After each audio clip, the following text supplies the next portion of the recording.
राजस्थान, मध्य प्रदेश, छत्तीसगढ़, तेलंगाना और मिजोरम में विधानसभा चुनाव की तारीखों का ऐलान हो गया है। मुख्य चुनाव आयुक्त राजीव कुमार ने प्रेस कॉन्फ्रेंस में बताया कि छत्तीसगढ़ में 2 फेज में 7 और 17 नवंबर को वोटिंग होगी। 7 और 17 नवंबर छत्तीसगढ़। इसके अलावा मध्य प्रदेश में 17 और राजस्थान में 23 नवंबर को सिंगल फेज में वोटिंग होगी। 17 नवंबर, 23 नवंबर, एक दिन में ही पूरे राज्य में वोटिंग हो जाएगी। चुनाव आयोग के मुताबिक मिजोरम में 7 नवंबर और तेलंगाना में 30 नवंबर को एक ही फेज में वोटिंग होगी। पांचों राज्यों में 3 दिसंबर को रिजल्ट आएंगे। मुख्य चुनाव आयुक्त ने बताया कि इन राज्यों में कुल 16.14 करोड़ मतदाता हैं। इनमें 8.2 करोड़ पुरुष मतदाता, 7.8 करोड़ महिला मतदाता हैं और इस बार 60 लाख नए मतदाता पहली बार वोट डालेंगे। अब आपको चुनाव आयोग की प्रेस कॉन्फ्रेंस में बताई गई बड़ी बातों के बारे में बताते हैं। 5 राज्यों की 679 विधानसभा सीटों के लिए करीब 1,77,000 पोलिंग स्टेशन बनाए गए हैं। 60 लाख से ज़्यादा नए मतदाता पहली बार वोट डालेंगे। इनकी उम्र 18 से 19 साल के बीच है।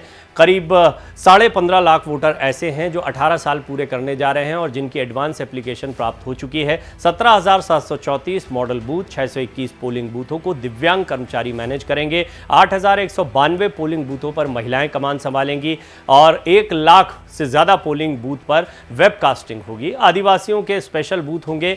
2 किलोमीटर के अंदर पोलिंग बूथ होंगे। छत्तीसगढ़ उड़ीसा बॉर्डर पर चांदमेता और जगदलपुर बस्तर में बसे तुलसी डोंगरी हिल एरिया में पहली बार पोलिंग बूथ बनाया गया है।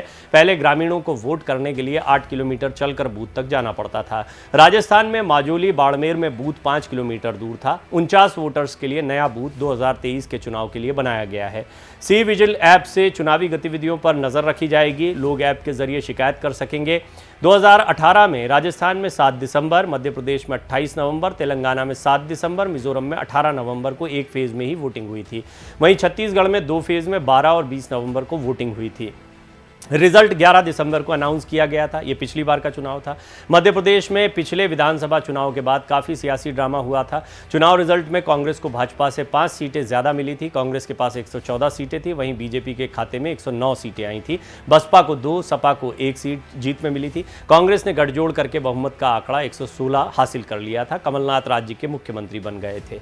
कांग्रेस की सरकार 15 महीने ही टिक पाई। दरअसल कांग्रेस के 22 विधायकों ने इस्तीफा दे दिया। इसमें 6 मंत्री शामिल थे। स्पीकर ने मंत्रियों का इस्तीफा स्वीकार कर लिया। इस्तीफे के कारण कमलनाथ सरकार अल्पमत में आ गई थी। मामला सुप्रीम कोर्ट में पहुंचा था। कोर्ट ने कमलनाथ सरकार को फ्लोर टेस्ट कराने का आदेश दिया, मगर फ्लोर टेस्ट से पहले कमलनाथ ने सीएम पद से इस्तीफा दे दिया था। बाद में भाजपा ने बागी विधायकों को मिलाकर अपने पास 127 विधायक कर लिए और सरकार बनाई थी। शिवराज सिंह चौहान चौथी बार राज्य के मुख्यमंत्री बने। राजस्थान में कुल 200 विधानसभा सीटें। 2018 में यहां 199 विधानसभा सीटों पर चुनाव हुए थे। अलवर की रामगढ़ सीट पर बसपा प्रत्याशी लक्ष्मण सिंह का हार्ट अटैक से निधन हो गया था, जिसके चलते एक सीट पर चुनाव स्थगित कर दिया गया था। 199 सीटों पर हुए चुनाव में कांग्रेस को 99 सीटें मिली थी। रालोद ने यहां कांग्रेस को समर्थन दिया, जिसके खाते में 1 सीट आई थी। इस तरह कांग्रेस को 100 सीटें मिली और सरकार बनाई। बाद में 2019 में हुए रामगढ़ सीट के चुनाव में भी कांग्रेस की उम्मीदवार जीती, जिससे कांग्रेस के पास 101 सीटें हो गई। अशोक गहलोत राज्य के मुख्यमंत्री हैं। अब छत्तीसगढ़ की बात करते हैं। 2018 में हुए विधानसभा चुनाव में कांग्रेस ने 15 साल बाद सत्ता में वापसी की। 90 सीटों पर हुए विधानसभा चुनाव नतीजों में कांग्रेस को 2/3 बहुमत मिला। भाजपा के खाते में जहां सिर्फ 15 सीटें आई, वहीं कांग्रेस को 68 सीटें मिली थीं। बाद में कुछ विधायकों ने पार्टी बदली। फिलहाल छत्तीसगढ़ में कांग्रेस के पास 71, भाजपा के पास 13, बसपा के पास 2 और 3 विधायक अजीत जोगी की पार्टी के हैं। 1 सीट खाली है। राज्य के मुख्यमंत्री भूपेश बघेल हैं। तेलंगाना की बात करते हैं। 2018 में हुए विधानसभा चुनाव में बीजेपी को सिर्फ 1 सीट मिली थी।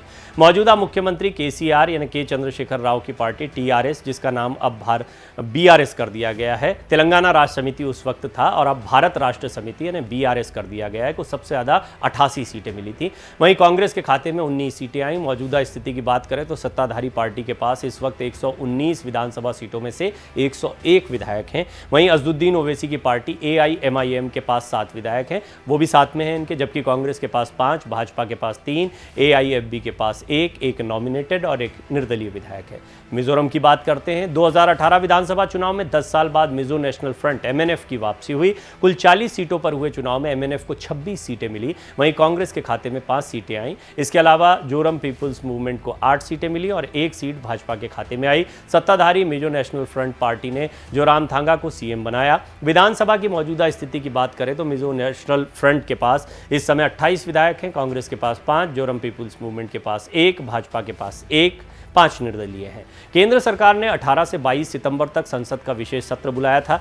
चर्चा थी कि इस सेशन में वन नेशन वन इलेक्शन से जुड़ा बिल पेश किया जा सकता है, मगर मोदी सरकार ने महिला आरक्षण बिल पेश कर सबको चौंका दिया। सरकार ने इसे नारी शक्ति वंदन अधिनियम नाम दिया। यह बिल 20 सितंबर को लोकसभा में पेश हुआ था, जहां पक्ष में 454 वोट पड़े। AIMIM के 2 सांसदों ने विरोध में वोट किया। 21 सितंबर को यह बिल राज्यसभा में पूर्ण बहुमत से पास हुआ। 8 दिन बाद 29 सितंबर को बिल को राष्ट्रपति की मंजूरी मिल गई और यह कानून बन गया। इस बिल के पास होने से मोदी सरकार को 5 राज्यों में विधानसभा चुनाव में कितना फायदा होगा, यह देखना दिलचस्प होगा, क्योंकि इनमें से छत्तीसगढ़ और मिजोरम में महिला वोटर्स की संख्या पुरुषों के मुकाबले ज्यादा है।